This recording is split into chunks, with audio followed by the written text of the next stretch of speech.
Hello everyone, আমি Arpita. Welcome to my mini vlog. সেই দিন ছিল আমাদের স্কুলের বসন্ত উৎসব, মানে যেখানে আমি 5 to 12 অবধি পড়েছি। আর আগের বছর আমার এইচএস এক্সাম থাকার কারণে আমি বসন্ত উৎসবে যেতে পারিনি, কিন্তু এইবার গিয়ে আমরা খুবই মজা করেছি। যাওয়ার সময় তো পুরো প্রপার মেকআপ করে গেলে কি হবে, বাড়ি এসেছি পুরো ভূত হয়ে। এইখানে আমাদের পাগলামি শুরু হয়ে গেছে। আমাদের পুরো গ্রুপটা যেখানে আছে আর সেখানে কোনো রকম পাগলামি হচ্ছে না, সেটা পুরো অস্বাভাবিক ব্যাপার।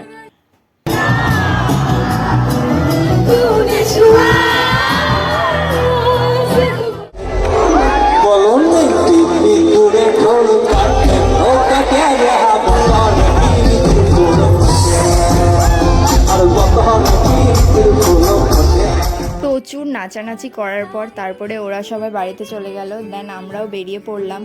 আর যাওয়ার সময় তো দেখি পরিক্রমা যাচ্ছে। আজকের মতো টাটা, দেখা হচ্ছে অন্য কোনো ভিডিওর সাথে।